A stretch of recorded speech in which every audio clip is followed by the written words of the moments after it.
আসসালামু আলাইকুম। নিয়ে আসলাম বড় মাছের ফেটি। আজকে রান্না করবো আমি বড় মাছের ফেটি। যেভাবে রান্না করি আমি বড় মাছের ফেটগুলো তা আপনাদের সাথে শেয়ার করে নেব। চলুন তাহলে দেখবেন এই বুকের মাছগুলো কীভাবে রান্না করব। চুলা দিয়ে দিলাম আমি সয়াবিন তেল। তেলটা গরম হয়ে গেলে দিয়ে দেবো হলুদের গুঁড়ি। কেন দিচ্ছি হলুদের গুঁড়ি অনেকেই জানেন না। আপনারা যদি মাছের সুন্দর একটা কালার আনতে চান সহজভাবে, তাহলে আগে মাছের যে কোনো কিছু রান্না করার সময় সামান্য হলুদের গুঁড়ো দিয়ে দেবেন, দেখবেন মাছের কালারটা খুব সুন্দর আসবে। বা যে কোনো কিছু রান্না করার সময় কষিয়ে রান্না করলে সুন্দর একটা কালার আসবে। পেঁয়াজ কুচি, কাঁচামরিচ কিছুক্ষণ ভেজে নেব। এবার দিয়ে দেবো হলুদের গুঁড়ি, মরিচের গুঁড়ি, জিরে ধনিয়ার গুঁড়ি, ভালো করে ভেজে নেব। লবণ দিয়ে দিচ্ছি। পরিষ্কার করে রাখা মাছের পেটিগুলো দিয়ে দিচ্ছি।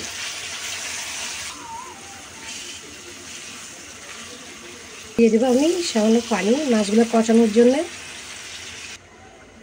আদা রসুন পেস্ট দিতে ভুলে গেছিলাম, এখন দিয়ে দিচ্ছি। দিয়ে দিচ্ছি একটা টমেটো। সাথে দিয়ে দেওয়ার কারণ হচ্ছে মাছটা তো ফ্যাটের মাছ, সিদ্ধ হয়ে যাবে তাড়াতাড়ি, তাই টমেটোটা এখন দিয়ে দিলাম। ঢাকনা দিয়ে রেখে দেবো আমি, কিছুক্ষণ পর ফিরে আসবো। দেখুন মাছের পেটিগুলো কত সুন্দর করে কষানো হয়ে গেছে, কালারটা কি সুন্দর আসছে।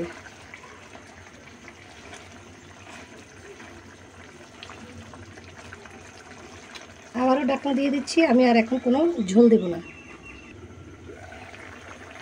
তাহলে দেখুন অনেকক্ষণ পর চলে আসলাম, ঢাকনাটা উঠিয়ে নিলাম। টমেটোগুলো সিদ্ধ হয়ে গেছে।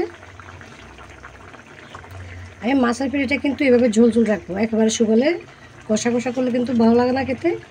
মাছের পেটি এভাবে ঝোল দিয়ে খেলে খুব ভালো লাগে। চুলা থেকে নামিয়ে নিচ্ছি। দেখুন তাহলে আমি মাছের বুকের মাছ নিয়ে আসলাম রান্না করে।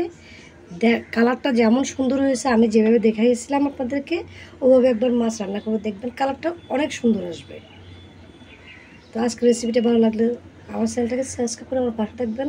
রেসিপিটা এখানে শেষ করে বিদায় নিচ্ছি। সবাই ভালো থাকবেন। আল্লাহ হাফেজ।